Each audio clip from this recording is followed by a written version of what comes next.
Hello, what's up guys? Good morning. This is Fang again on server S42. Pangayo guys.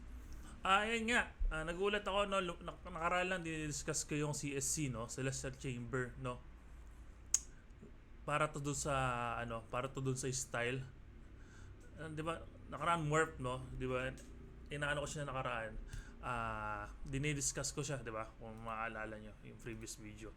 Ito yung BMC sa Basic Morph Crystal. Nakukuha siya sa CSC, Celestial Secret Chamber.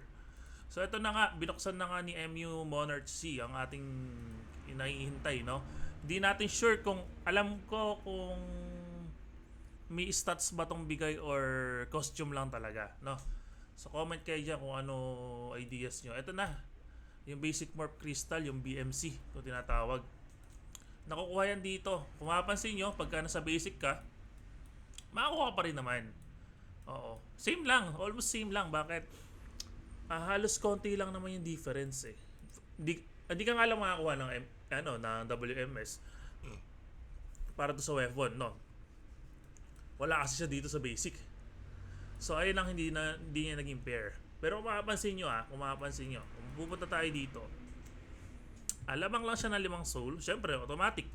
Nagta-top up, di ba? Nilalagyan ng pera. So, dito lamang din siya ng 20 pieces. Ayan, dito. Makapansin nyo na may mga margin na pagitan niya, no? Ayan. Pag nag-purchase ka naman ng level, diamond pa rin yan. Gagastos ka pa rin isang katutak na diamond. Pag nag-purchase ka ng level. Sa quest naman, ito, ayan. Makakuha ka ng quest. Tapusin nyo lang itong mga quest na to, mga quest na to. Ayan, tapusin nyo yan. Mystic Land, tapos makakuha ka nitong Secret Chamber points. Ngayon, pag nakakuha ka ng Secret Chamber points, dito yan. Ito yung bar. Yan. So, para saan nga ba to? Para saan nga ba itong morph na itong sinasabi ko nakaraan? Dinidiscuss ko. Ito kasi napansin namin before, late lang to lumabas eh. Mga few days yata lumabas na to or matagal na ba? Hindi ko alam basta alam ko nakaraan ko lang to nakita. Ito kasi, pag inactivate mo yan, 1,540. So, ang tanong kasi dito is, costume lang ba talaga siya? O may additional stats siya? Kasi ito yun eh. Mag-hunt ka ng tier 1, tier 2 items eh. So, hanggang tier 7, mag-hunt ka ng items. So, ang tanong dito is,